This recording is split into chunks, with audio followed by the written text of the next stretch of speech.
வேலைக்காக தேவன் நன்றியோடு கூட சுஸ்தரிக்கிறேன். கர்த்தர் தாமே நமக்கு கொடுத்த வேதத்திற்காக நன்றி. இந்த வேத வார்த்தைகளோடு கூட நம்மிடத்துல தேவன் பேசுகிறதற்காக சோதரம். கடந்த வாரத்தில் நம்ம பார்த்தோம், தேவன் பெரியவனாய் இருக்கிறார்.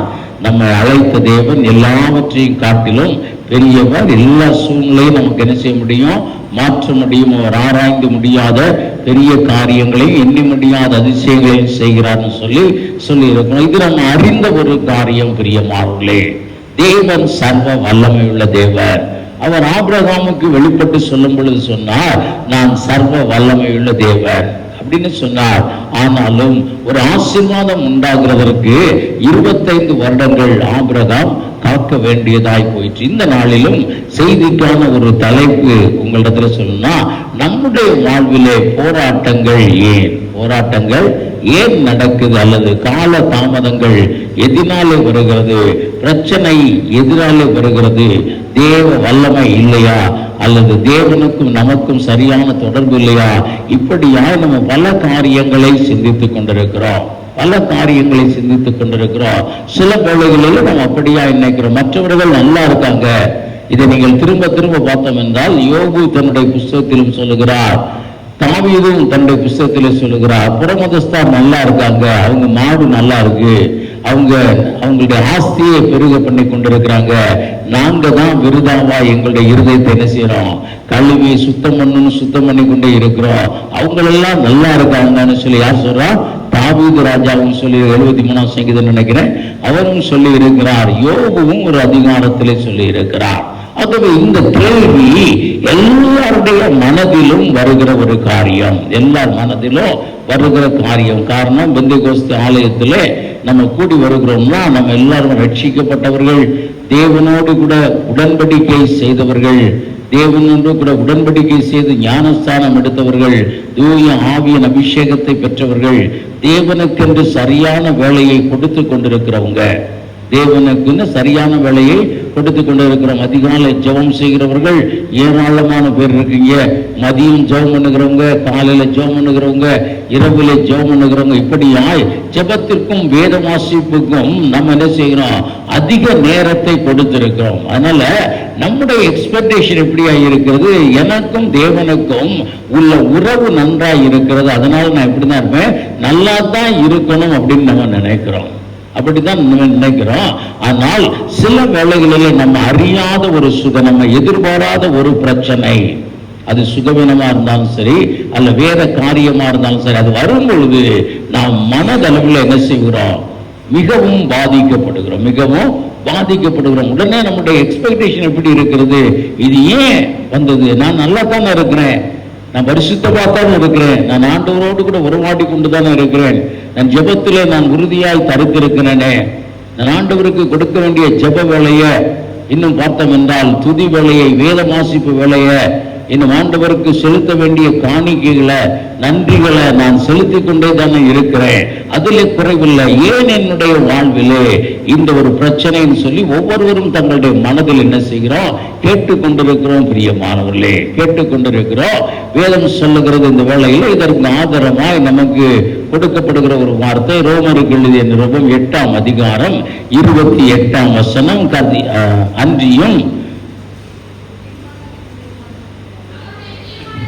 அவருடைய தீர்மானத்தின்படி அழைக்கப்பட்டவர்களாய் அன்பு கூறுகிறவர்களுக்கு சகலமும் நன்மைக்கு எதுவாய் நடக்கிறது என்று அறிந்திருக்கிறோம். சகலமும் நன்மைக்கு எதுவாய் நடந்திருக்கிறது. ஒரு பெரிய பிரச்சனை நன்மைக்கு எதுவாய் நடந்திருக்கிறது. வேதத்தில் நாம் பார்க்கிறோம், God allows certain things for certain purposes.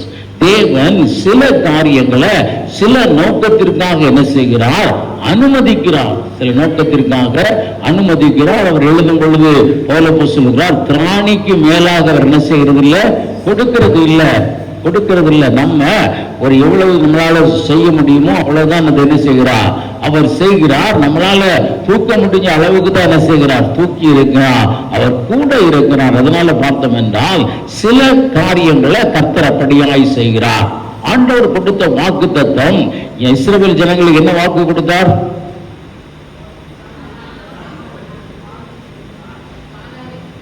சொல்லுங்க. கானானை உங்களுக்கு தருவேன்னு சொல்லும்போது சொன்னா, கானானில் இருக்கிற ஏத்தியர், எபூசியர், அவர் இவரு நிறுத்தி எல்லாத்தையும் நான் அவங்களை எல்லாம் அப்புறப்படுத்திட்டு தான் என்ன செய்வேன், உங்களுக்கு கானானை கொடுப்பேன் அப்படின்னு தான் சொன்னார். ஆண்டவர் செய்கிற காரியம் அப்படிதான். கானானில இருக்கிற 33 ராஜாக்களை எல்லாம் இவர்கள் ஜெயித்து அவங்களை எல்லாம் அப்புறப்படுத்தி தான் முழுவதுமாய் அகற்றி இவர்களை குடியிருக்க பண்ணுவேங்கிறதான் தேவனுடைய வாக்கு தத்தமா இருந்தது. அல்லேலூயா.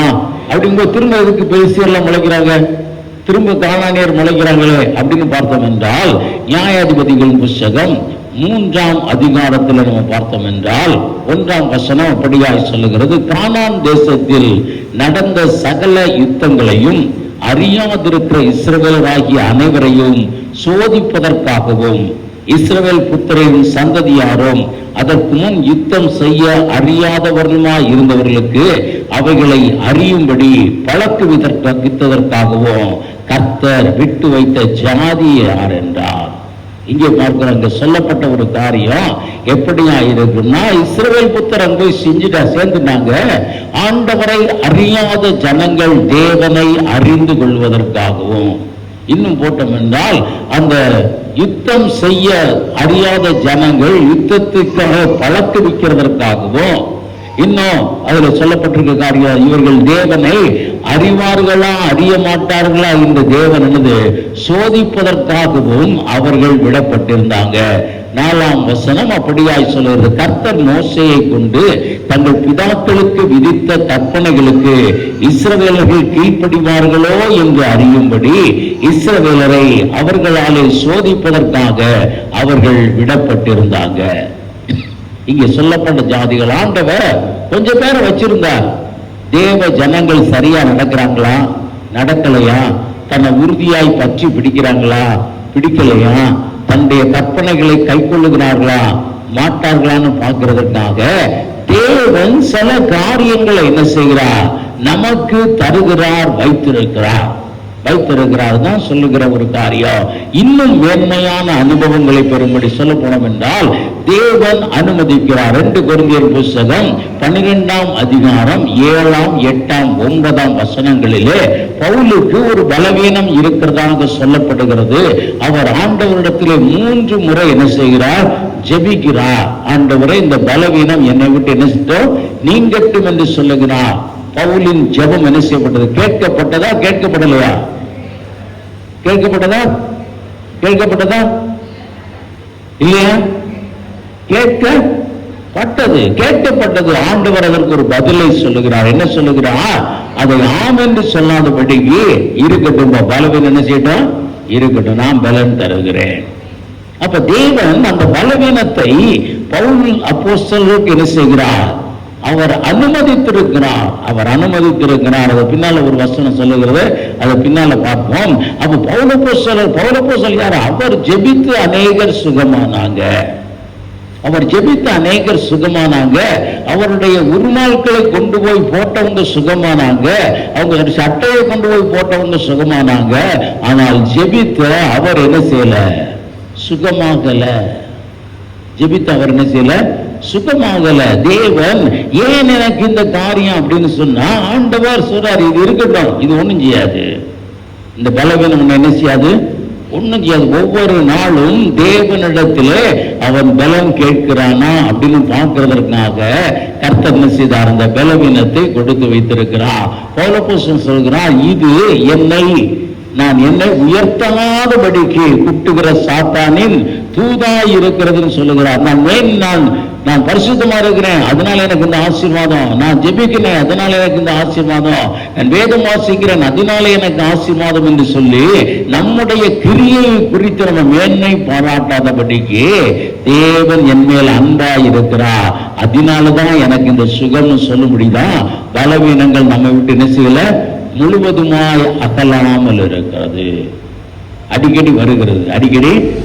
தேவன் அதை என்ன செய்கிறார், அனுமதிக்கிறார். பிரியமானவர்களே, அது எதற்காக வேதத்தில் நம்ம ஆராய்ந்து பார்த்தோம் என்றால் அதை அறிந்து கொள்ளுவோம். இந்த நாளிலே நம்முடைய இருதயத்தின் குமரல்கள் இப்படித்தான் இருக்கு. ஏன் எனக்கு இது சம்பவிக்கிறது? ஏன் எனக்கு இப்படி இருக்கிறது? ஏன் என்னுடைய வாழ்க்கையில தொடர ஆசீர்வாதம் இல்லை?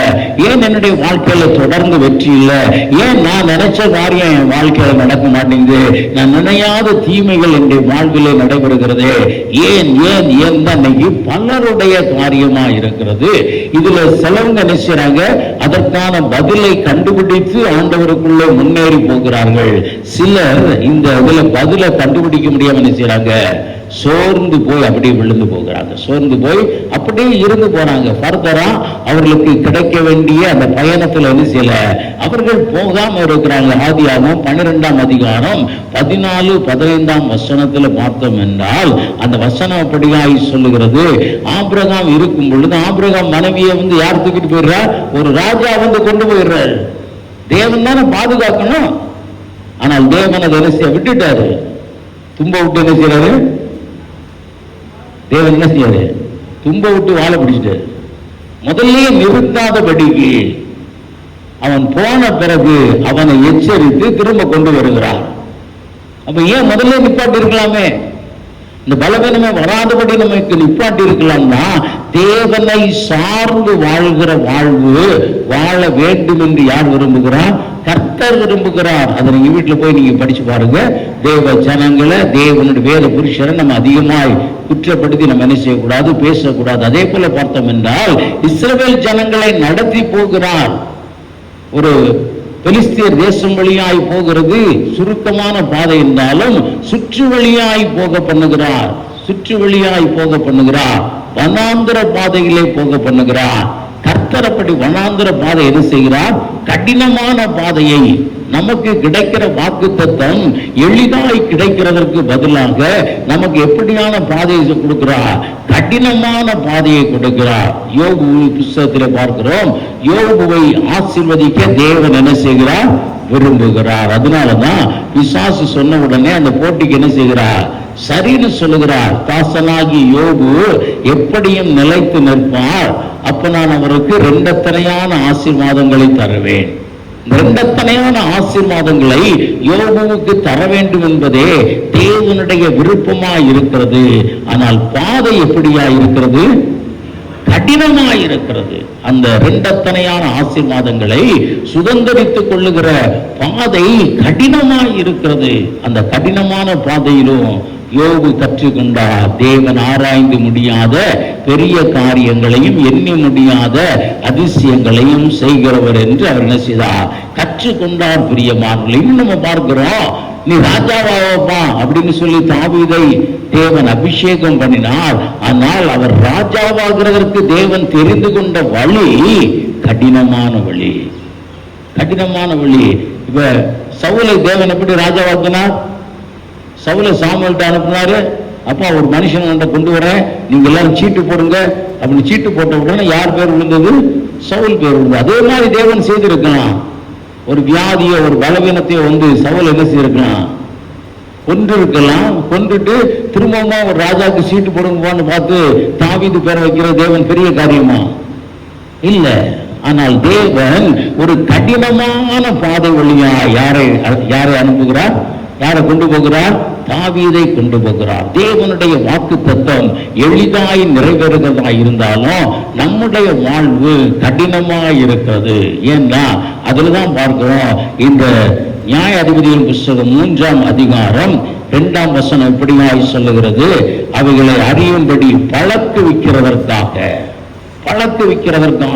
முதலாய் அவரை தாவீதை அழைத்த பொழுது ஒரு கேடயத்தை கூட தாவீதால் நினைச்ச முடியல, பிடிச்சு நிற்க முடியல. ஒரு கேடயத்தை கூட நினைச்ச முடியல, பிடித்து நிற்க முடியல. ஆனால் தேவன் அவனை பழக்குவிக்கிறார். எடுத்த எடுப்பிலேயே அவன் சந்தித்தது யாரு? ஒரு பெரிய எதிரியை சந்திக்கிறார். மக்கள் நடுங்கும்படியான ஒரு பெரிய எதிரிய பார்த்தோம் என்றால் அவரை பழக்குவிக்கிறதற்காக தேவன் எல்லா யுத்தத்திலும் ஜெயம் தருகிறவராய் இருக்கிறார் என்று அவர் அறிந்து கொள்ளவும் அவரை பழக்குவிக்கிறதற்காகத்தான் தேவன் என்ன செய்தார்? அப்படியாய் நடத்துகிறார். அதனால பார்க்கலாம், இன்னைக்கு நம்முடைய வாழ்வில் நம்மளாம் நல்ல ஒரு ஞானம் உள்ளவர்களா இருக்கிறோம், அறிவுள்ளவர்களா இருக்கிறோம். நமக்கு தெரியும், ஏன் தேவன் இப்படி நடத்தி இருக்கலாமே, எளிதா இந்த ஆசீர்வாதத்தை பெற்றிருக்கலாமே, ஏன் இப்படி சுத்தி மூக்க தொடுறான், இப்படி தொட்டிருக்கலாமே அப்படின்னு நம்ம கேட்கலாம். ஆனால் தேவன் சில காரியங்களுக்காக அதை என்ன செய்திருக்கிறார்? அனுமதித்திருக்கிறார். அதை என்ன செய்கிறார்? அனுமதித்திருக்கிறார். இந்த நாளிலே அவர் எதற்காக அனுமதித்திருக்கிறார் என்பதை மட்டும் நம்ம கொஞ்சம் பார்த்தோம் என்றால் நம்முடைய வாழ்விலே இந்த பிரச்சனைகள்லாம் நீங்கி ஆசீர்வாதமா இருக்கிறதற்கு தேவன் நமக்கு உதவி செய்வார். இந்த நாளிலே அதற்காக நம்ம எடுத்துக்கொண்ட ஒரு பகுதி யோசுவாவின் புஸ்தகம் 7ஆம் அதிகாரம் 6ஆம் வசனம்.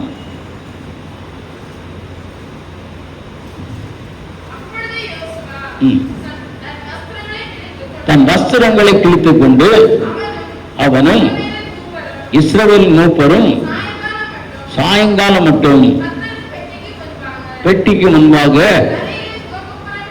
தரையிலே முகம் குப்பர விழுந்து கிடந்தார்கள். இங்கே பார்க்கிறோம், தேவனால் அழைக்கப்பட்ட ஒரு யோசுவா எப்படியான ஒரு சூழ்நிலையில் இருக்கிறார்? முழுவதுமாய் தன் வஸ்திரத்தை கிழித்து பெரிய சோகம் அழுதுகிட்டு இருக்காரு. தேவனுக்கு முன்பாக புழுதியிலே அப்படி சாஷ்டாங்கமாய் விழுந்து எல்லாரும் என்ன செய்யறாங்க? ஒரு அழுது கொண்டிருக்கிறாங்க. வாழ்க்கையிலே மிகவும் நெருக்கப்பட்ட ஒரு சூழ்நிலை, மிகவும் நெருக்கப்பட்ட சூழ்நிலை. இங்க நீங்க பார்த்தோம் என்றால் இந்த யோசுவா எப்படிப்பட்டவர், அவருக்கு ஏன் இப்படி சம்பவித்தது அப்படிங்கிறதான் ஒரு பெரிய கேள்வியா இருக்கிறது. யோசுவா யாத்திராகமம் புஸ்தகம் 33ஆம் அதிகாரம் 11ஆம் வசனம் சொல்லுகிறது, அவர் ஆசரிப்பு கூடாரத்தை விட்டு பிரியாமல் இருந்தார். எப்பொழுதும் தேவ சமூகத்தில் ஜெபிக்கிற ஒரு மனிதனாயிருந்தார். இன்னைக்கு அப்படிப்பட்ட மனிதர்களுக்கு நம்ம இப்படி கேள்வி வரத்தான் செய்யும் இருதயத்துல. ஏன்பா நல்லா தான் இருந்தேன், சில வேளையில் நானே கேட்டிருக்கேன், ஆண்டவரே உம்முடைய சித்தத்தை செஞ்சதுனாலதான் உங்களுடைய பாடுகள், உங்களுடைய சித்தம் வேணாம் சொல்லியிருந்தா உங்களுடைய பாடு இருக்கவே இருக்காதுன்னு சொல்லியிருப்பேன். சில நேரத்தில் நமக்கு அப்படியாய் வருகிறது. இந்த யோசுவா தேவனால் தெரிந்து கொள்ளப்பட்ட, தேவ சமூகத்தில் இருந்த மனிதன், தேவனால் தெரிந்து கொள்ளப்பட்ட மனிதன். 12இல் ஒருவர், 2இல் ஒருவர், ஒரே மனிதர். தேவனால் வேவு பார்க்கப்படும்படியாய் தெரிந்து கொண்ட 12 கோத்திரத்துல ஒவ்வொருத்தரை தெரிந்து கொண்டா. அப்ப இந்த கோத்திரத்திலிருந்து யாரை தெரிந்து கொண்டா? யோசுவாவை. யோசுவா என்ன கோத்திரம்? யோசுவா என்ன கோத்திரம்? பென்யமீன் கோத்திரமா? எனக்கு சந்தேகம் வந்துருச்சு. யோசுவா என்ன கோத்திரம்? என்ன ஆகும்? 13ஆம் அதிகாரம் 8ஆம் வசனம். எந்த கோத்திரம்? எப்பிராயிம் கோத்திரம். என்ன எவ்வளவு வேதத்தை படிக்கிறோம், யாருன்னா கோத்திரம் உடனே சொல்ல தெரியாதா? உடனே என்ன செய்யணும்? சொல்லணும். சில கேள்விகள் உடனே என்ன செய்யணுமா? சொல்லணுமா? அதற்கு தான் சிலர் சொல்லுகிறார்கள். சில சபைகளில் அடிக்கடி இந்த ஒரு 1/4 மணி நேரமாவது குயிஸ் ப்ரோக்ராம் என்ன செய்யறாங்க? வைக்கிறாங்க. நம்ம 2 மணி நேரம் 11 மணி கரெக்டாக முடிச்சாதான் வடை சூடாக சாப்பிட முடியும் அப்படின்னு நினைச்சு இல்லாதபடி ஒரு 1/4 மணி நேரம் விட்டோம்னா வடை 6 நாளும் பரவாயில்ல அப்படின்னு சொல்லி இந்த குயிஸ் ப்ரோக்ராம் வைத்தோம்னா இந்த மாதிரி சின்ன சின்ன கேள்வி, இந்த கேள்வி தெரிஞ்சனால நமக்கு ஆவிக்குரிய வாழ்க்கையில பெரும் ஒரு இது இல்லைனாலும் இதெல்லாம் நம்ம தெரிந்து கொள்ளணுங்கிறதுக்காக சின்ன சின்ன கேள்வியை வைத்து சில சபைகளிலே மாதம் ஒரு முறை என்ன செய்யறாங்க? குயிஸ் ப்ரோக்ராம் போல வைக்கிறார்கள். அது பிரயோஜனமா இருக்கு என்று அவர்கள் சொல்றாங்க. நம்ம என்ன செய்வோம் பிறகு பார்ப்போம். அப்ப அவர் என்ன கோத்திரம்? எப்பிராயிம் கோத்திரத்தாலே இருந்த ஒருவர். அதனால 12 பேரிலே ஒருவராய் செலக்ட் ஆனார். அடுத்த ஆண்டவர் சொல்லுகிறார், என்னாகும் 14ஆம் அதிகாரம் 30ஆம் வசனத்துல, இவர் யாரு? யோசுவாவும் காலேபும் மாத்திரம்தான் இங்க கானானுக்குள்ள போறாங்க. தேவன் செலக்ட் பண்ண 2 பேர்ல ஒருத்தராய் இருந்தார். அடுத்த ஒரு காரியத்தை பார்க்கிறோம். யோசுவாவின் புஸ்தகம் 1, 2, 3ல தேவனால் தெரிந்து கொள்ளப்பட்ட ஒரே தலைவனாய் இருந்தார். இவருக்கு ஒரு வாக்குத்தத்தம் கொடுக்கப்பட்டதுங்க. யோசுவா 1ஆம் அதிகாரத்தை பார்க்கிறோம். ஒருவனும் முன்ன என்ன செய்ய முடியாது? எதிர்த்து நிற்க முடியாது. ஒரு வாக்குத்தத்தத்தை பெற்றவர். உனக்கு தோல்விய வாழ்க்கையிலே இல்லவா அப்படிங்கிற வாக்குத்தத்தத்தை பெற்றவர். ஆனால் இந்த நேரத்தில் பார்க்கிறோம், தேவனால் தெரிந்து கொள்ளப்பட்ட 12 ஒருவர், 2 பேர்ல ஒருவர், ஒரே தலைவர். அப்படியா இருந்து தேவன் சொன்னார், நான் எப்பொழுதும் உன்னோடு கூட இருப்பேன், எப்பொழுதும் நான் உன்னோடு கூட இருப்பேன். உனக்கு எதிராக ஒருத்தர் என்ன செய்யல, எந்திரிச்சு ஜெயிக்க முடியாது. வாக்குத்தத்தம் கொடுத்திருக்கிறார். ஆனால் இங்கே பார்க்கிறோம் யோசுவா 7ஆம் அதிகாரம் 6ஆம் வசனத்துல தோல்வி அடைந்து அப்படி வெக்ஸ் ஆகி ரொம்ப சோர்ந்து போனவராய் அப்படி அழுது கொண்டு வஸ்திரத்தை கிழித்து கொண்டு முகம் குப்பர தேவனுடைய சமூகத்தில் விழுகிறார். ஆண்டவரே, எங்களுக்கு இது ஏன் சம்பவித்தது? எங்களுக்கு ஏன் சம்பவித்தது? இன்னைக்கு நம்ம அநேகருடைய கேள்வி அப்படித்தான் இருக்கிற. ஒரு சின்ன பிரச்சனை, ஒரு சின்ன இழப்பு, ஒரு சின்ன ஒருவேளை தொய்வு, ஒரு சோர்வு, ஒரு பலவீனம், ஒரு சுகவீனம் இவைகள் வந்ததென்றால் நம்ம உடனே கேட்கிற காரியம் என்னவென்றால், ஆண்டவரே, ஏன் எங்களுடைய வாழ்விலே இந்த காரியம் என்ன செய்தது வந்ததுன்னா ஆண்டவரிடத்திலே கேட்கிறோம். பிரியமானவர்களே, அதே காரியத்தில் பார்க்கிறோம். இப்ப நீங்க நியாயாதிபதிகளின் புத்தகத்தில் கூட பார்க்கும் பொழுது ஆண்டவர் கிதியோனை பார்த்து சொல்லுகிறார், பராக்கிரமசாலியே, கர்த்தர் உன்னோட கூட இருக்கிறார்னு சொன்ன உடனே கிதியோன் என்ன சொன்னாரு? ஆமென், ஆண்டவரே நீ எங்களோட கூட இருக்கீன்னு சொன்னாரா? ஒப்பாரி வச்சார். ஆண்டவரே, நீங்க எங்க கூட இருந்தோம்னா இதெல்லாம் நடக்குமா? இதான் அவர் சொன்னார். இதான் சொல்றோம். நம்ம சொல்றோம். நிறைய பேருக்கு தெரிந்தவங்க தான் அப்படி சொல்லுவாங்க, தெரியாதவங்க இப்படி சொல்றதில்லை. ஆண்டவர் நிச்சயம் அந்த மாசத்துல ஒரு பெரிய அற்புதம் உங்களுக்கு செய்வார் அப்படின்னு ஆமென் செய்வார் அப்படின்னு சொன்னவங்க கொஞ்சம் பேர் தான். ஆமா, அவர் கிழிக்கிற கிழிப்பு எங்களுக்கு தெரியும். அவர் எப்படி ஏற்கனவே நிறைய தடவை கிழிச்சிருக்காரு, ஒரு ஆசீர்வாதத்தையும் காணும். ஆனா சொல்லுவாங்க, நிர்மூலமாக இருக்கிறது கர்த்தருடைய கிருபை, நான் உயிரோடு இருக்கிறது தேவன் எனக்கு செய்த ஒரு அதிசயம். யார் என்ன செய்கிறது இல்லை? நம்ம உயிரோடு இருக்கிறது அதிசயம் நினைக்கிறோமா? இல்ல, எல்லாரும் உயிரோடு இருக்கேன், நானும் இருக்கேன், அவ்வளவுதான். அதற்காக நம்ம தேவனை துதிக்கிறோம். இங்கே பார்க்கிறோம், இவர்களுக்கு எதியோனுக்கு அப்படியாய் தேவன் கூட இருக்கிறேன்னு சொன்ன உடனே ஐயோ ஆண்டவரேன்னு புலம்ப ஆரம்பிக்கிறார். அதே போலதான் இந்த யோசுவாவின் புத்தகத்தில் பார்க்கிறோம். அந்த 7ஆம் அதிகாரத்துல ஆண்டவர் அவரிடத்திலே வருகிறார். ஆண்டவர் அவரிடத்திலே அந்த 7ஆம் அதிகாரம் 10ஆம் வசனம் நினைக்கிறேன்.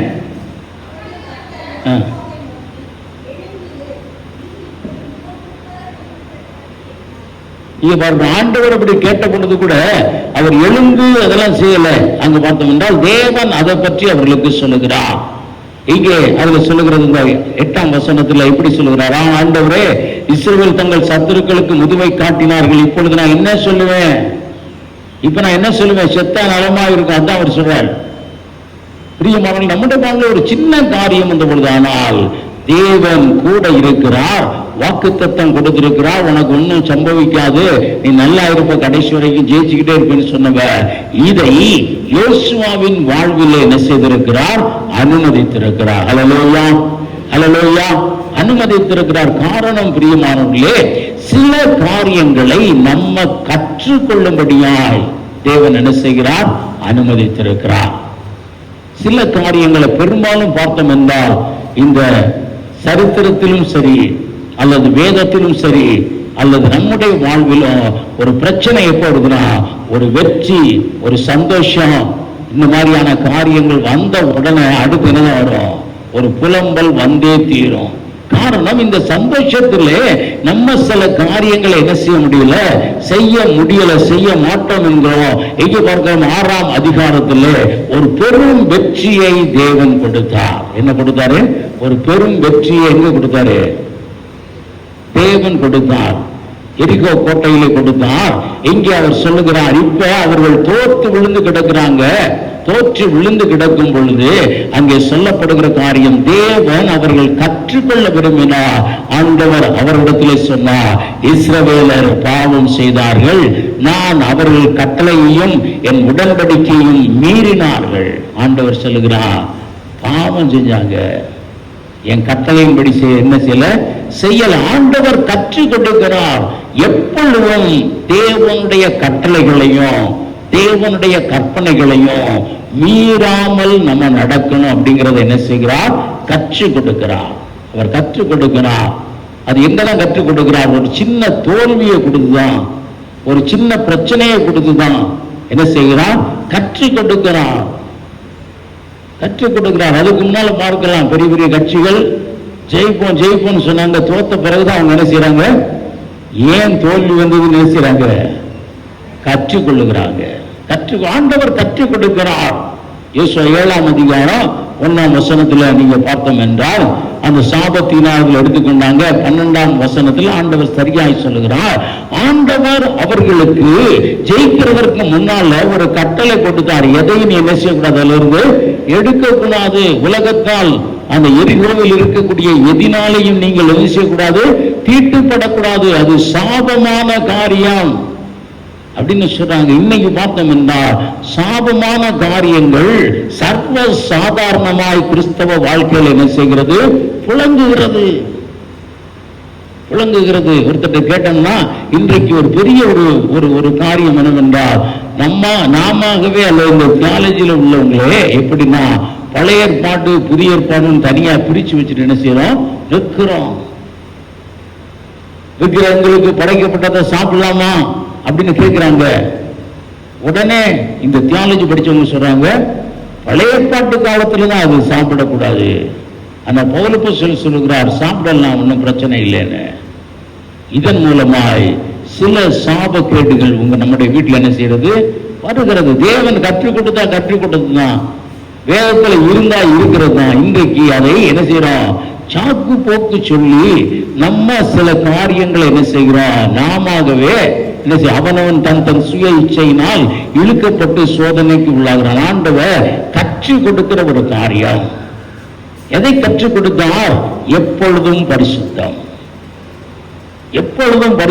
அதைத்தான் என்ன செய்கிறார், கற்றுக் கொடுக்கிறார். சாபத்தீடானது நம்முடைய குடும்பத்தில் என்ன செய்யக்கூடாது, இருக்கவே கூடாது. சாபத்தீடானது என்ன செய்யக்கூடாது, நம்முடைய குடும்பத்திலே இருக்கவே கூடாது.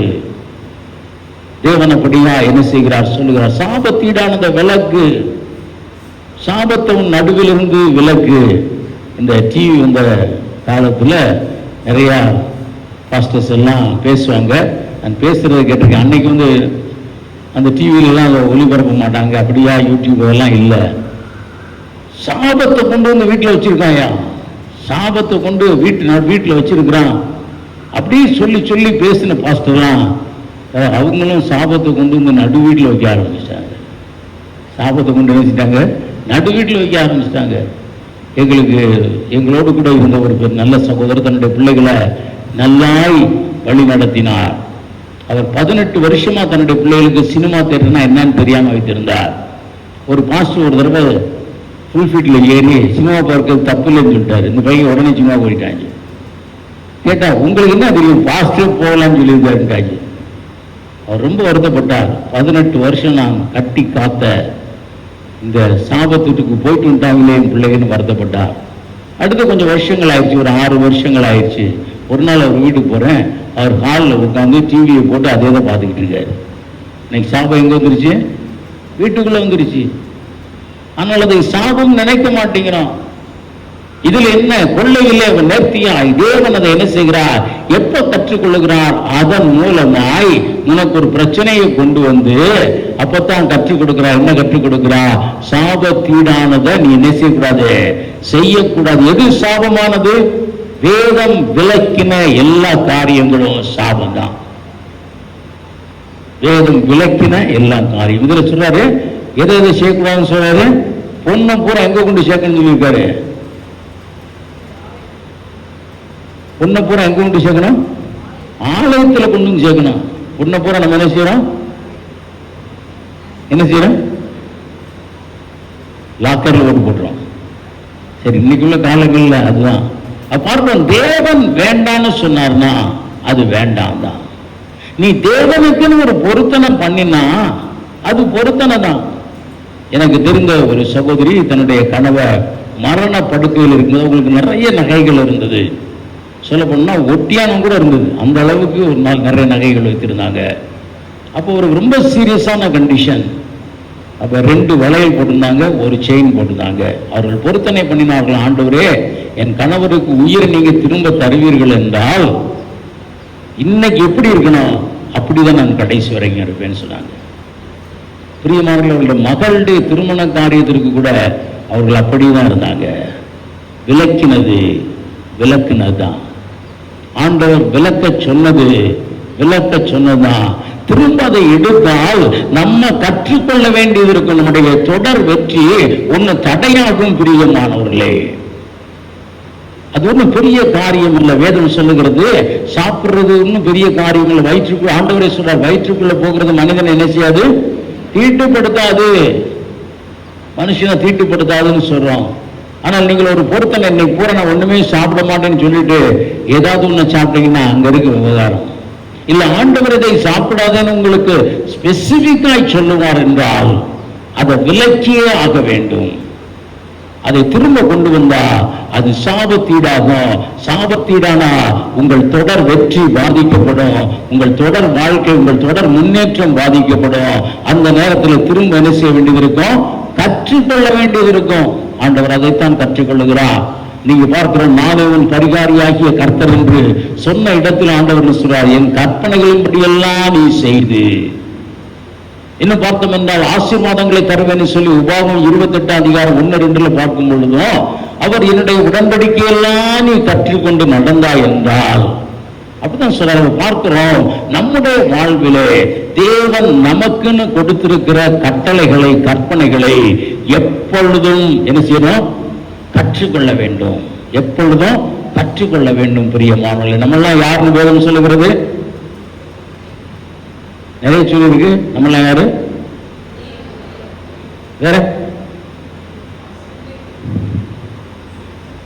யாரு? லேவியர்கள், ஆசாரியர்கள். நம்ம லேவியரா இருக்கிறோம், ஆசாரியரா இருக்கிறோம். இந்த லேவியருக்கும் ஆசாரியருக்கும் உடைகளிலே முக்கியமான பிரதான ஆசாரியனுக்கு என்ன இருக்கணும்? நெத்தியில ஒரு தங்க பட்டை இருக்கணும். அந்த பட்டளைல என்ன எழுதிருக்கணும்? கர்த்தருக்கு பரிசுத்தம். பார்க்கிறோம் ஆண்டவருடைய பிள்ளைகளுக்கு பார்க்கிறோம் அவர்கள் கற்றுக்கொள்ள வேண்டும். ஏனென்றால் தேவன் அவர்களிடத்திலே விரும்புவது பரிசுத்தம். அவர்களிடத்திலே விரும்புகிறார் என்றைக்கும் எப்பொழுதும் பரிசுத்தம். தேவன் விரும்பாத காரியம் ஆசாரியர்கள், லேவியர்களாகிய நமக்கு என்ன செய்யக்கூடாது? இருக்க கூடாது அப்படின்னு சொல்லப்பட்டிருக்கிறது. அப்ப அதை கற்றுக்கொள்கிறதற்கு தான் இங்க என்ன சொல்லுகிறான்? இஸ்ரவேல் ஜனங்கள் இது இன்னும் எடுத்து நம்ம என்ன செய்யலாம்? பேசலாம். இன்னைக்கு சகோதரிகள் வீட்டில் என்ன செய்யறாங்க? அதிகமாய் ஜெபிக்கிறாங்க, அதிகமாய் தேவனுக்கு அர்ப்பணிக்கிறாங்க.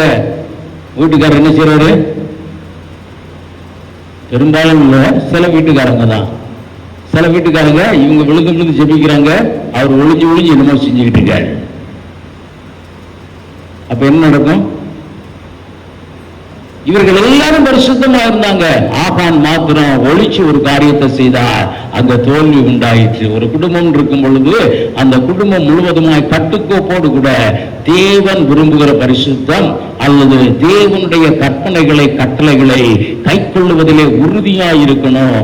இதை கற்றுக்கொள்ளுகிறதற்காகத்தான் தேவன் சில தோல்விகளை அனுமதிக்கிறார், சில போராட்டங்களை அனுமதிக்கிறார், சில காரியங்களை அனுமதிக்கிறார். அல்லேலூயா.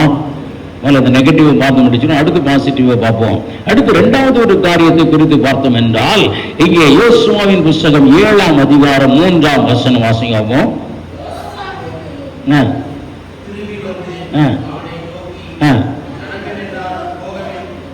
ஜனங்கள் எல்லாரும் போக வேண்டாம், சகோதரர்கள் மட்டும் வாசிங்க.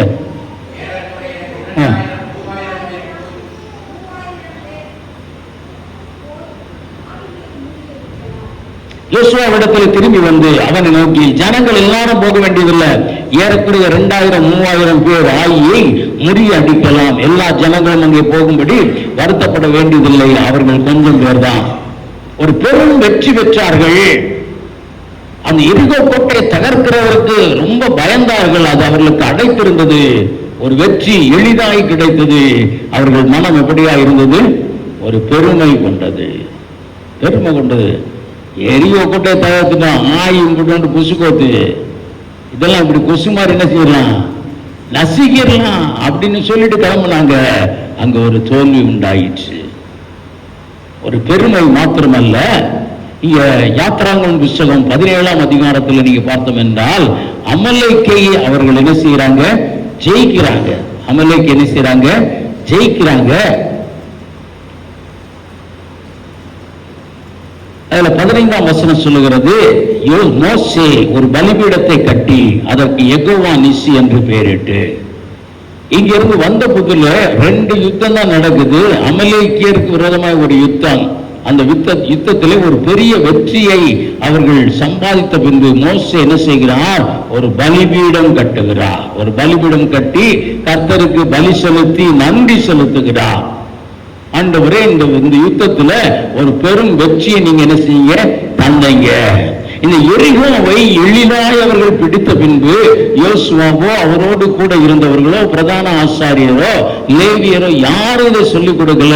அவர்கள் ஒரு பலிபீடம் கட்டி கர்த்தரை துதித்ததாக, தேவனுக்கு நன்றி சொன்னதாக என்ன செய்யப்படல, சொல்லப்படல. ஒரு வெற்றிக்கு பின்பு தேவனதை தந்தார் என்ற நன்றி உள்ள இருதயம் இல்லைன்னா அடுத்து இந்த பிரச்சனையின் மூலம் தான் நம்ம என்ன செய்ய போகிறோம், கற்றுக்கொள்ள போகிறோம். சபைக்கு ஒரு குடும்பத்தார் வந்தாங்க. ஒரு குடும்பத்தார் வந்து அவர்கள் ஜெபிக்கும்படியாக வந்தாங்க. அந்த குடும்பத்தில் ஒரு சின்ன பிரச்சனை. அந்த பையனுக்கு ஒரு சின்ன பிரச்சனை திருமண காரியத்தில் வந்தது. அந்த பையன் வீட்டில் சொன்னானா, நம்ம ஆண்டவரோடு கூட இணைந்து இல்லாததுனால தான் இந்த பிரச்சனை. கற்றுக்கொண்டாங்க. தேவனுக்கு கொடுக்க வேண்டிய மகிமையான துதிய நம்ம என்ன செய்யல, கொடுக்கல. சொல்லுவாங்க, தூங்குவிலே வாங்குகிற மூச்சு கொஞ்சம் சுதி மாறி போச்சுன்னா போச்சு. சுதினா தெரியும்ல, பாடல் வேலையில கொஞ்சம் அந்த சுதி மாறிச்சுனாவே ஒண்ணும் இல்லை. அதே போலதான் நம்ம அப்படியே ரிதமா இழுத்துக்கிட்டு இருக்கிற மூச்சு, அது கொஞ்சம் மாற்றம் வந்துச்சுன்னா போச்சு. அதை யார் கண்ட்ரோல் பண்றா? நீங்க கண்ட்ரோல் பண்றீங்களா? ராத்திரி நீங்க நான் மூச்சு கரெக்டா விடணும், யாராவது நினைச்சுக்கிட்டு மூச்சு விடுறீங்களா? இல்ல, அது ஆட்டோமேட்டிக்கா நடக்குது. கர்த்தர் கொடுக்கிறார். அதனாலதான் காலையிலே எழுந்தவுடன் துதிக்கான மகிமைய கர்த்தருக்கு செலுத்துகிறோம். ஆண்டவரை நிர்மூலமாகாதபடிக்கு இந்த நல்ல நாளை தந்ததற்காக உமக்கு நன்றி சொல்லுகிறோம். அதை அவர்கள் செலுத்தல. அந்த போராட்டம் வருது. அதை கர்த்தர் என்ன செய்கிறார்? கற்றுக் கொடுக்கிறார். தேவனுக்கு மகிமையை செலுத்த வேண்டும். அடுத்து என்னது? ஒரு பெருமை. ஆயுதன பூன் ஊதிடலாம், அங்க ஊத முடியல. ஏன்? தேவன் அழுத்தி வச்சுக்கிட்டாரு. கற்றுக்கொண்டார். ஏன் கற்றுக்கொண்டார்? இந்த 2 காரியத்தை ஏன் தேவன் செய்தார்னா, அவர்கள் தொடர் வெற்றி பெறணும். இது 2வது ராஜா தான் ஆய்வு போட்டானோ. இன்னும் இருக்கிறது 31 ராஜாக்கள். இந்த 31 ராஜாக்களையும் அவர்கள் ஜெயிக்கணும்னா அவர்கள் ஆயத்தப்பட வேண்டும். எப்பொழுதும் பரிசுத்தமாகவும் எப்பொழுதும் தேவனுடைய வார்த்தைக்கு கீழ்ப்படுகிறவர்களாகவும் மாத்திரமல்ல, பெருமை பாராட்டாதவர்களும் எப்பொழுதும் தேவனுக்கு துதி கன மகிமையை செலுத்துகிறவர்களாக இருந்தா தான் என்ன செய்ய முடியும்? இந்த தொடர் வெற்றியை அவர்கள் பெற முடியும். அல்லேலூயா. அதனாலதான் தேவன் இந்த ஆயி பட்டணத்திலே ஒரு செக்கை கொடுத்து அவர்களுக்கு என்ன சொல்லுகிறார்? கற்றுக் கொடுக்கிறார். சாபத்தை அவர்கள் நடுவில் இருந்து அகற்றும் வரைக்கும், கடினமான பாதை அகற்றுகிற வரைக்கும் நான் கூட இருக்க மாட்டேன்னு சொல்லுகிறார். சாபத்தை அகற்றுகிற வரைக்கும், அந்த தீர்மானத்தை மீறுகிற வரைக்கும் ஆண்டவர் நம்மோடு கூட இருப்பார். இங்க சொல்லுகிறார். இதனாலதான் நம்முடைய வாழ்விலே சில பிரச்சனைகள் வருகிறது பிரியமானவர்களே. மற்றபடி கர்த்தர் பெரியவனாய் இருக்கிறார். தேவன் நம்மை ரொம்ப நேசிக்கிறவராய் இருக்கிறார். வசனப்படியாய் சொல்லுகிறது, அவர் தான் நேசிக்கிறவர்கள என்ன செய்கிறவராய் இருக்கிறார்? நேசிக்கிறவங்களை சிட்சிக்கிறார். நேசிக்கிறவங்களை தான் நேசிக்கிறாரு, சிட்சிக்கிறார். ஏனென்றால் அவர்கள் இன்னும் அதிகமாய் மாற வேண்டும். முதலாவது பார்க்கிறோம், கற்றுக்கொள்வதற்காக தேவன் என்ன செய்கிறார்? இப்படியான ஒரு காரியத்தை செய்கிறார். இரண்டாவது என்ன கற்றுக்கொள்கிறது? எப்பொழுதும் பரிசுத்தம், எப்பொழுதும் தேவனுடைய வார்த்தைக்கு கீழ்ப்படுகிறது. மூன்றாவது காரியம், பெருமையை நம்மை விட்டு அகற்றணும் அப்படிங்கிறதை தேவன் என்ன செய்கிறார்? உணர்த்துகிறார். இது ஆயி பட்டணத்திலே இஸ்ரவேல் ஜனங்களுக்கு வந்தது. மூன்றாவது ஒரு காரியம், எப்பொழுதும் தேவனுக்கு துதி கன மகிமையை செலுத்த வேண்டும். உபாகமம் புத்தகத்தை வாசிக்கும் போது ஒரு வாசிப்பீங்க, உன் கைதான் உனக்கு சம்பாத்தியத்தை தந்ததுன்னு சொல்லாதபடிக்கு தேவனுக்கு மகிமையை செலுத்துன்னு உபாகமத்துல ஏதோ ஒரு இடத்துல வாசித்ததாக எனக்கு ஒரு ஞாபகம். உபாகமோ தெரியல, அந்த பகுதிகளில் வாசித்து அப்ப பார்க்கிறோம், ஒரு காரியம் நடந்ததென்றால் அந்த காரியத்தை செய்வதற்கு நம்மிடத்துல ஒரு திராணி இருந்தாலும் அதை என்ன செய்கிறார்? கர்த்தர் செய்கிறார். வேதம் சொல்லுகிறது, பிள்ளைகள் கர்த்தரால் வரும் சுதந்திரம். இத எத்தனை பேர் முதல்ல விசுவாசித்தோம்? பெரும்பாலும் இதுல ஒரு விசுவாசமே இல்லை. நிறைய பிள்ளைகள் பிறந்துச்சுன்னா பிள்ளைகள் அது பாட்டுக்கு வரும், கல்யாணம் பண்ணா பிள்ளைகள் அது பாட்டுக்கு வரும். யாருதான் அதை நினைக்கிறான்? நம்மளுடைய நார்மல் கோர்ஸ்ல ஒரு குழந்தை வரலைன்னா தான் நினைக்கிறோம் ஆண்டவர் தான் குழந்தைகளை தருகிறார். அப்பதான் நம்ம நினைக்கிறோம். சாதாரண காலங்கள் நினைக்கிறோமா? இல்ல, ஒரு சாதாரண காரியம். ஆனால் நம்ம என்ன செய்யறது இல்ல, நினைக்கிறது இல்ல, அது பாட்டுக்கு நடக்கும். இதுக்கெல்லாம் போய் ஒரு ஜெபமா, இதுக்கெல்லாம் போய் ஒரு ஸ்தோத்திரமா? அதான் நம்ம செய்கிற காரியம். ஆனால் தொடர்ந்து அந்த காரியம் நடக்கிறதற்கு நம்ம தேவனுக்கு என்ன செய்யணும்? துதி கன மகிமை செலுத்துறோம். அதான் தாவீது ராஜாவை ஏன் ஆண்டவர் என் இருதயத்திற்கு ஏற்றவன் சொல்லுகிறார்? அவர் சொல்லுகிறார், கர்த்தரை நான் எக்காலத்திலும் ஸ்தோத்தரிப்பேன், அவர் துதி எப்பொழுதும் என் நாவிலே இருக்கும். என் ஆத்துமாவே கர்த்தர் செய்த சகல உபகாரங்கள் என்ன செய்யாத, மறவாத. இன்னும் சொல்லுகிறார், கர்த்தர் செய்த எல்லா நன்மைகளுக்கு ஈடாக நான் எண்ணத்தை செலுத்துவேன். பார்க்கிறோம், தேவன் நமக்கு செய்த நன்மைகளை துதிக்க துதிக்க அவைகள் பெருகிக் கொண்டே போகும். அதைத்தான் தேவன் நமக்கு என்ன செய்கிறார்? கற்றுக் கொடுக்கிறார். ஆண்டவர் இந்த காரியம் நான் செய்யல, கர்த்தர் செய்திருக்கிறார் நம்பும் பொழுது, நான் முதல்ல பார்த்த வசனத்தின்படி உனக்கு அந்த காரியம் பெரிய தேவன் மாற்றி தருவார். அதை நன்மையாய் மாற்றி தருவார். தேவன் செய்கிற காரியங்க ஒரு உணர்வுள்ள இருதயத்தையும் நன்றி நிறைந்த உள்ளத்தையும் தர்றார்னா, நான் தேவனுடைய கற்பனைகளின்படி நடந்தேனா இல்லையான்னு நம்மை நாமே சோதித்து பார்க்கிற உணர்வுள்ள இருதயம். அடுத்து தேவன் இதை செய்தார், தேவன் கோலியாத்தை வெற்றி பெற செய்தார், தேவன் இதன் மேல எனக்கு ஒரு வெற்றியை தந்தார், தேவன் இதை செய்தார். இதை கற்றுக்கொள்ளணும். கர்த்தர் செய்த எல்லா காரியங்களுக்காக அவருக்கு நன்றி. இன்னைக்கு நம்ம பார்க்கிறோம், வெளியே போயிட்டு வரோம், வாகனத்தில் போயிட்டு வர்றீங்க, ஒரு ஷாப்பிங் போயிட்டு வர்றீங்க, திரும்ப வீட்டுக்குள்ள நுழைஞ்ச உடனே ஆண்டவரே நல்லபடியாய் போய் வர எங்களுக்கு உதவி செய்தீங்க, ஷாப்பிங் நாங்கள் போய் இதெல்லாம் வாங்கும்படியாய் எங்களுக்கு திராணியை கொடுத்தீங்க, நாங்கள் போகையிலும் வருகையிலும் எங்களோடு கூட இருந்து காத்து கொண்டீங்கன்னு சொல்றோமா? ஒரு காலத்தில் சொன்னாங்க, இன்னைக்கு என்ன செய்யல, சொல்லலை. ஷாப்பிங் போயிட்டு வந்தோன்னா அம்மாட்டையும் மண்பாண்ட பாருங்க, நான் என்னென்ன வாங்கிட்டு வந்திருக்கேன் பாருங்க, சாரி எப்படி இருக்கு, சூப்பரா இருக்கு, பார்டர் எப்படி இருக்கு, இப்படி இருக்கு. இதெல்லாம் கொடுத்த கர்த்தருக்கு ஸ்தோத்திரம். செலுத்துறோமா? ராத்திரி ஒருவேளை நேரம் வரும், நம்ம அதெல்லாம் சொல்லாட்டி ஒருவேளை ஆண்டவர் அடிச்சுட்டு வருவோம்ல, கொஞ்சம் லேசாக சொல்லி வருவோம், ஆண்டவரே போயிட்டு வந்தால் நன்றி இல்லை, முதல்ல அவருக்கு அதை செலுத்து. எரிகோ வீழ்ந்துச்சான், அந்த இடத்துல முழங்கால் போட்டு சொல்லணும், ஆண்டவரே உமக்கு நன்றின்னு அத்தனை பேரும் சொல்லி இருக்கணும். அதை செலுத்த மறந்தார்கள். மோசே மறக்கல. அமலேக்கியர் மேல் யுத்தம் பண்ணி முடிந்தவுடன் மோசே ஒரு பலிபீடம் கட்டுகிறார். யாக்கோபதை மறக்கல, ஆபிரகாம் மறக்கல, செல்லும் இடமெல்லாம் பலிபீடம் கட்டினார்கள். ராஜாவான சாலமோன் அதை மறக்கல, 1000 பலி செலுத்துகிற ஒரு பலிபீடத்தை கட்டினார். நாம் செலுத்தவில்லை என்றால் தேவன் ஒன்றும் கோச்சிக்கிட மாட்டாருங்க. ஆனால் ஒரு நாள் கற்றுத் தருவார். எது கற்றுத் தருவார்? ஒரு பிரச்சனைகளின் மூலமாய் கற்றுத் தருவார். ஆதி நாட்களில் நான் பார்த்திருக்கிறேன், கிறிஸ்தவங்க எல்லாமே நல்லா, ஒருவேளை அன்னைக்கு நேம்லி கிறிஸ்டின்ஸா இருக்கலாம், ஆனால் சாப்பிடும் முன்பு கரங்களை ஆகாரத்தில் வைத்து கொஞ்சம் சத்தமா ஜெபம் பண்ணுவாங்க. வர வர ஆகாரத்திலே வைத்து அமைதியாய் ஜெபம் பண்ணுவாங்க. கொஞ்ச நாள் கழிச்சு ஆகாரத்துக்கு முன்னால் உட்காந்து அப்படி ஒரு நிமிஷம் மௌனமா இருந்து மனசுக்குள்ள ஜெபம் பண்ணுவாங்க. எனக்கு இப்ப இல்ல. ஏன்? ஆகாரம் யார் கொடுத்தா? எப்படியோ வருகிறது. எப்படி? அதனாலதான் அஜீரணம் வருகிறது.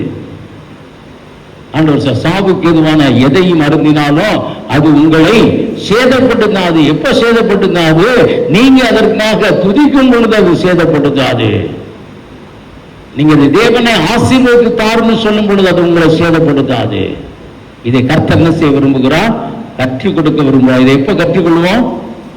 சாப்பிட்ட முன்பு தொடர்ந்து ஒரு 10 நாள் அஜீரணம் எந்த மாத்திரையும் போட்டு சுகமாகலைன்னா அப்பதான் என்ன செய்வோம்? கற்றுக்கொள்வோம். ஆனால் இப்பொழுதே கற்றுக்கொள்ளுங்க, தொடர் சுகம் உண்டாயிருக்கும். இப்பொழுதே அனுதினம் செய்து மாறுங்க,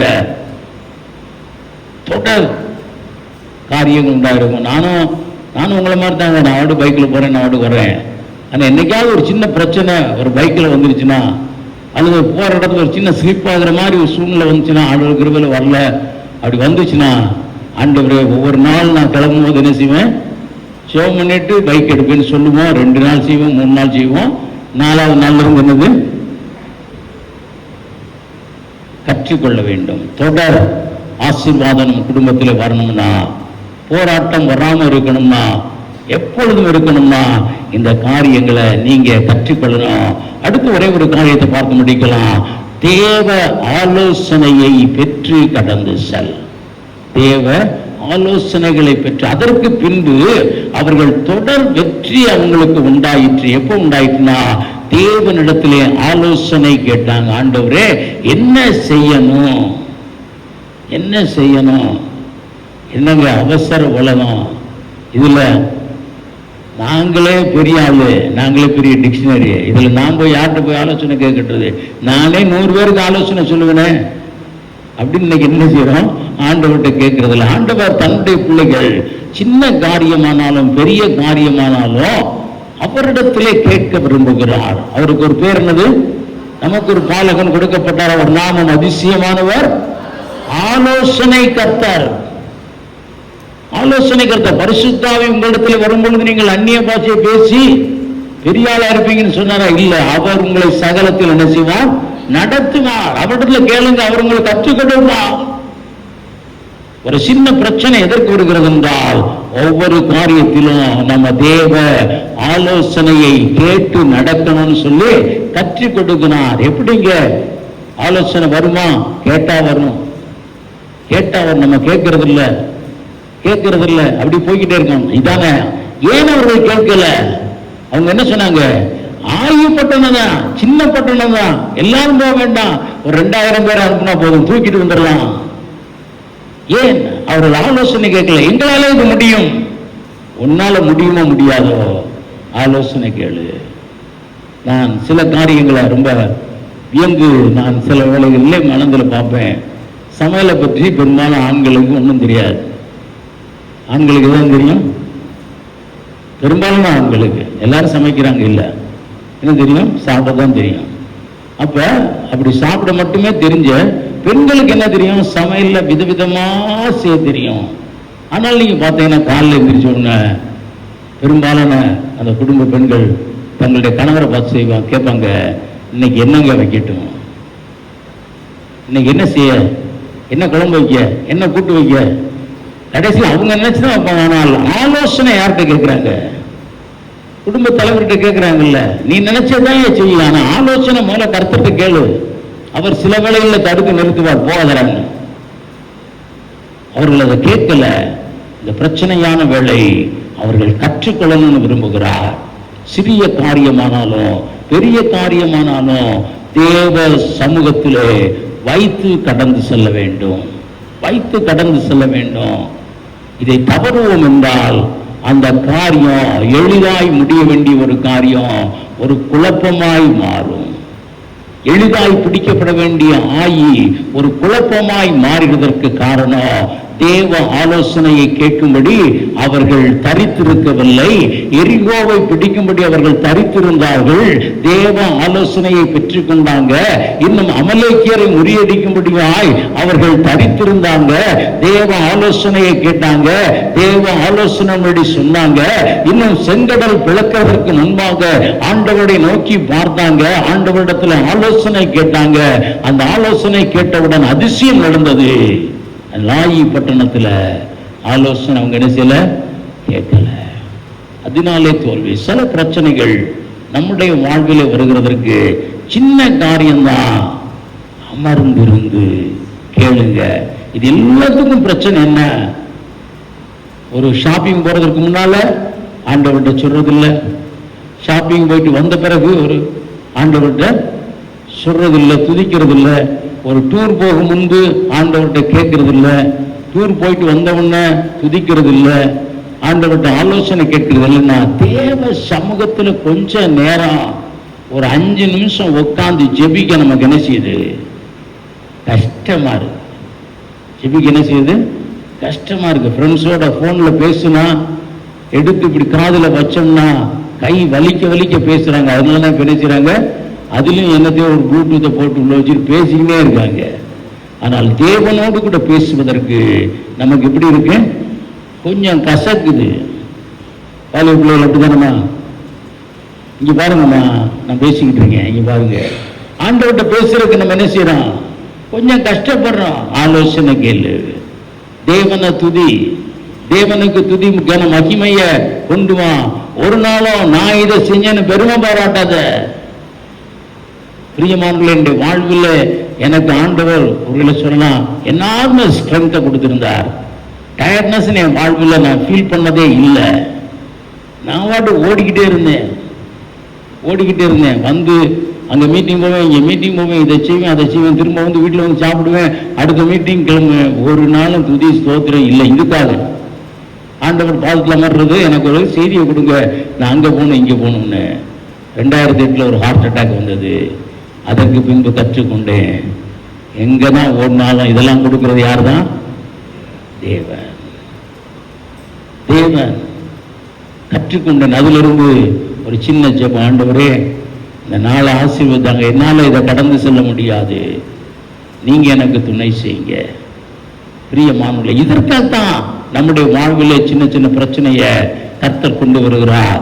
தொடர் ஓட்ட முடியல, தொடர் வெற்றி நம்முடைய வாழ்விலே இல்லாமல் போகல. ஒவ்வொரு நாளும் நம்மை ஆராய்ந்து பார்த்து, அதான் சொல்லுகிறா, தேவனை என்னை ஆராய்ந்து அறிந்து கொள்ளும். இடத்துல அழகா சொல்லுகிறா, வேதனை உண்டாக்கும் வழி என்னிடத்தில் உண்டோ என்று பார்த்து நித்திய வழியில் நடத்துங்க. இன்னைக்கு நான் ஒரு காரியத்தை செய்ய போறேன், ஆண்டவருடைய தவறுகள், என்னுடைய பாவம், ஆண்டவருடைய அக்கிரமம் எதுவும் இல்லாதபடி என்னை தூய்மைப்படுத்தி இந்த காரியத்தை நான் வெற்றி சிறக்க பண்ணுங்கன்னு செபிக்கிறேன்னு சொல்லுகிறார். என்றால் பெரிய காரியங்களை கர்த்தர் நம்முடைய வாழ்விலே செய்ய போகிறார். இந்த சுத்திகரிப்புக்கு பின்பு யோசுவா சூரியனை நிறுத்துகிறவராய் மாறினார், சந்திரனை நிறுத்துகிறவராய் மாறினார். காரணம், அவர் கற்றுக்கொண்டார். என்னால சூரியனை நிறுத்த முடியாது, என்னால சந்திரன் நிறுத்த முடியாது. ஆண்டவரோடு கூட பேசுகிறார், ஆண்டவரை நிறுத்தித்தாங்க, யுத்தத்தில் அப்பதான் ஜெயம் கிடைக்கும். ஆலோசனை கேட்கிறார். அதற்கு தாங்க இவ்வளவு பிரச்சனையும்.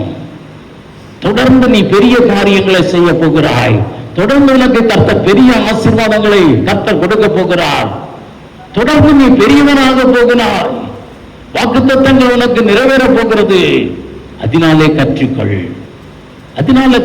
அந்த கற்றுக்கொள்ளும்படியான ஒரு நேரம் தான் இந்த ஒரு தோல்வியின் நேரம், ஒரு சோர்வின் நேரம். ஒரு சாதாரண முடிய வேண்டிய காரியம் ஒரு குழப்பத்திற்குள்ளாய் போகிறதா? கொஞ்சம் அப்படி நெல்லு. ஏன் குழப்பம்? நான் தேவனிடத்தில் ஆலோசனை கேட்கல, இந்த பிரச்சனையை தேவனுடைய பாதத்தில் வைக்கல, என்னை நானே ஆராய்ந்து பார்க்கல. அதனாலதான் பிரச்சனை. தேவ சமூகத்தில் இரு, தேவ ஆலோசனை கேளு. உங்களுடைய வேலைகள் எல்லாம் நல்லபடியா நடக்கும். எங்களுக்கு ஆலோசனை கொடுங்க. ஒருமித்து செபிக்க ஒரு 5 நிமிஷம் எடுத்துக்கோ.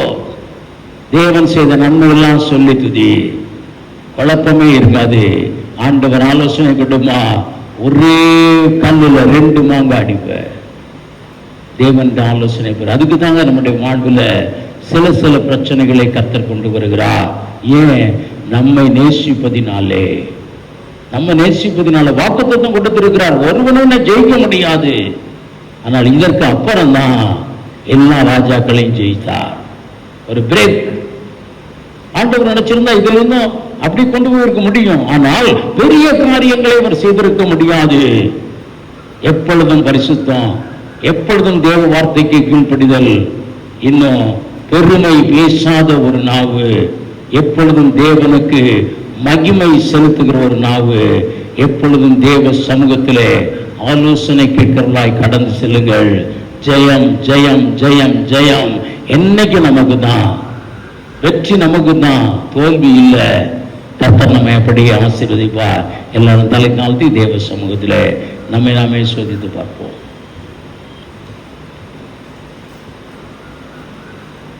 தேவ சமூகத்திலே கொஞ்சம் அமர்ந்திருப்போமா? கொஞ்சம் யோசிப்போம். ஆண்டவரே, ஏன் என் வாழ்விலே குழப்பமான சூழ்நிலை? ஏன் என் வாழ்விலே சோகம்? ஏன் என் வாழ்விலே ஒரு இழப்பு? ஆண்டவரே, நான் நினைத்த ஆசீர்வாதம் எனக்கு கிடைக்கலையே. ஏன் என் வாழ்விலே சமாதான குறைவு?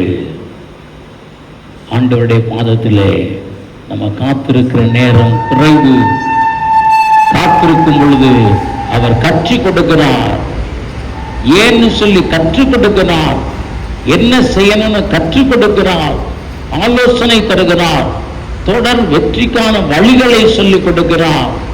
வாக்குத்தத்தம் நிறைவேறும்படியான காரியங்களை சொல்லிக் கொடுக்கிறார். அவர் சமூகத்திலே தரித்திருக்க இன்னைக்கு நீங்க ஒப்பு கொடுப்போம். ஆண்டவரே, ஒரு காரியம் செய்யும் முன்பு ஒரு 2 நிமிஷமாவது உங்களுடைய சமூகத்தில் தரித்திருப்பேன். ஒரு காரியத்தை முடித்த பின்பு உனக்கு நிச்சயமாய் உனக்கு துதிகன மகிமையை நான் செலுத்துவேன். உம்மிடத்தில் ஆலோசனை கேட்பேன். என் சுயம் அல்ல. வேத வசனம் சொல்லுகிறது, உன் சுய காரியங்களின்படி நடவாமல் எல்லாவற்றையும் தேவனிடத்திலே ஒப்புக்கூட. அவரே காரியங்களை வாய்க்க பண்ணுகிறவர். அமர்ந்திருந்து நானே தேவன் என்று அறிந்துகள். தேவ பாதத்தில் அமர்ந்திருக்க கற்றுக்கொண்டா போதும், பெரிய காரியங்களை கர்த்தர் உனக்காக செய்வார். எனக்காக யாவையும் செய்து முடிக்கிற தேவன், யாவையும் செய்து முடிக்கிற தேவன். என் ஆத்துமாவே கர்த்தரை சோதரி, அவர் செய்த சகல உபகாரத்தை மறவாதே. நேற்றைய தினத்தில் நன்மை செய்தீர், முந்தின தினத்தில் நன்மை செய்தீர், புதிய காரியங்களை வாங்க உதவி செய்தீங்க. ஆண்டவரே, பொருளாதாரத்தை ஆசீர்வதித்தீங்க. கடந்த மாதத்தில் பொருளாதாரத்தை ஆசீர்வதித்தீங்க. என் தேவைகள் எல்லாம் சந்தித்தீங்க. இந்த மாதமும் ஆரம்பத்தில் உங்களுடைய சமூகத்தில் நாங்கள் கூடி இருக்கிறோம். ஆண்டவருடைய ஆலோசனை கர்த்தர் மாத்திரமல்ல, நீர்களை நடத்துகிற தேவன். உணர்ந்து கொள்ள உதவி செய்யுங்க. துதிகன மகிமை எப்பொழுதும் உமக்கே சொல்ல வேண்டும். ஒவ்வொரு நாளும் ஒவ்வொரு நிமிடமும் ஆண்டவரே, தேவன் தாமே எனக்கென்று கொடுக்கப்பட்ட காரியம் கர்த்தருக்கு பரிசுத்தம். தேவ வார்த்தையின்படி செய்கிறது. ஒப்புக்கொடுப்போமா? கர்த்தர் பெரிய காரியத்தை செய்வார். எனக்கு உதவிடும் எனது ஆண்டவர் என் பட்சம் இருக்கிறார். எனக்கு உதவிடும் எனது ஆண்டவர் என் பட்சம் இருக்கிறார். உலக மனிதர்கள் எனக்கு எதிராக என்ன செய்ய முடியும்? உலக மனிதர்கள் எனக்கு எதிராக என்ன செய்ய முடியும்? தோல்வி இல்லை எனக்கு, வெற்றி பவனி செல்வே. தோல்வி இல்லை எனக்கு, வெற்றி பவனி செல்வே. அல்லேலூயா, தோல்வி இல்லை. அல்லேலூயா, வெற்றி உண்டு. அல்லேலூயா, தோல்வி இல்லை. அல்லேலூயா, வெற்றி உண்டு. அப்படியே தேவன் நோக்கி பார்ப்போம். நல்ல ஆண்டவரே, உமக்கு சோத்திரம். எங்களை நேசிக்கிற அன்பின் தகப்பனே, உமக்கு சோத்திரம் அம்மா. எங்களுக்கு தொடர் பலன் தர விரும்புகிறவரே, உமக்கு சோத்திரம் அம்மா. ஆண்டவரே, நன்றி சாமி. வயது திரும்ப வாழ வயது போல மாறும் என்று சொன்னவரே, உமக்கு சோத்திரம் அம்மா. ஆண்டவரே, தொடர்ந்து எங்களுக்கு ஆசீர்வாதத்தை வர்ஷிக்க பண்ணுகிறவரே, உமக்கு சோத்திரம். யாக்கோபு வர வர விருத்தி அடைந்தார் என்று சொல்லுகிறது. ஆண்டவரே, ஈசாக்கு வர வர ஐஸ்வர்யனாகி விருத்தி அடைந்தார் என்று சொல்லப்பட்டிருக்கிறது. நாங்கள் நாளுக்கு நாள் பலனடைய கர்த்தர் விரும்புகிறேன், அதற்காய் சோதரிக்கிறோம். உம்முடைய ஆசீர்வாதமே இந்த ஐஸ்வர்யத்தை தரும் அம்மா. உம்முடைய ஆலோசனையே காரியங்களை வாய்க்க பண்ணுங்களப்பா. ஆண்டவரை நம்பி தகப்பனை நாங்கள் துதி செலுத்துகிற ஒரு பாத்திரம் மாத்திரமே. தேவனிடத்தில் ஆலோசனை கேட்டு செயல்படும் பொழுது பெரும் வெற்றி எங்களுக்கு தருவதற்காய் சோதரிக்கிறோம் அம்மா. உம்மோடு பேசி உம்மிடத்தில் ஆலோசனை கேட்டா எங்கள் ஜபத்தை கேட்டு சூரியன் நிற்குமாப்பா, சந்திரன் நிற்குமாப்பா. ஆண்டவரை உம்மிடத்தில் அமர்ந்திருக்கிறவர்களுக்கு அப்படிப்பட்ட வல்லமையை தருகிறேன். திறக்காத கதவுகள் திறக்குமாப்பா. ஆண்டவரை நன்றி தகப்பனை மக்கு சோத்திரம். வாசல்களை நீர் விசாலமாய் திறக்கிறேன். நன்றி தேவனை மக்கு சோத்திரமாப்பா. கடந்த மாதத்தை விட கர்த்தருடைய பாதத்தில் நீ காத்திருந்தா என்றால், இந்த மாதத்திற்காக காத்திருந்தா என்றால், கடந்த மாதத்தில் இருந்ததை காட்டிலும் இரட்டிப்பாய் கர்த்தர் தருகிறவரா இருக்கிறார். பெருமையை அகற்று, அசுத்தத்தை அகற்று, கீழ்ப்படிதலை கற்றுக்கள்.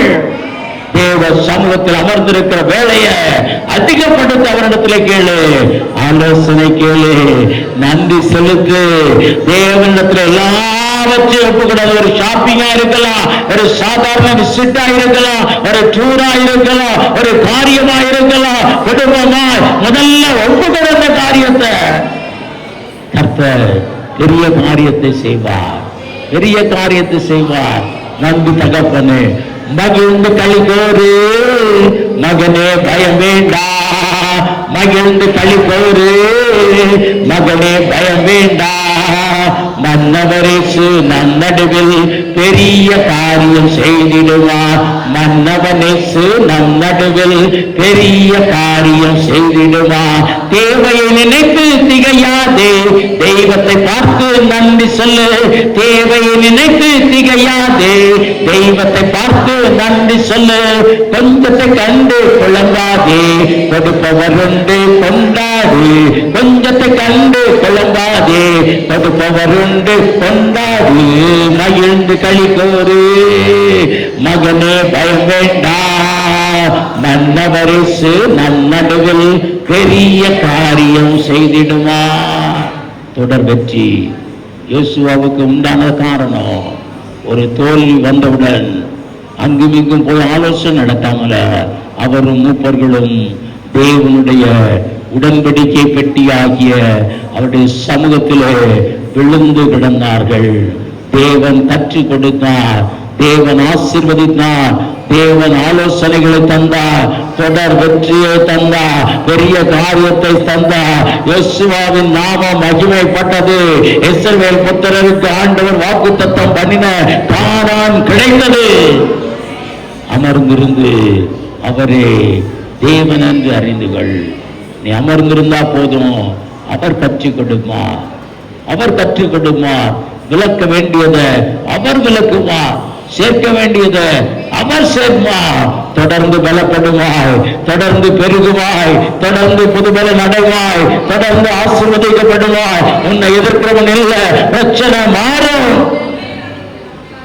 தேவன் அப்படியே செய்யுங்கப்பா. உடைய பாதத்திலே ஆண்டவரை அமர்ந்து கற்றுக்கொள்ள கர்த்தர் உதவி செய்ய.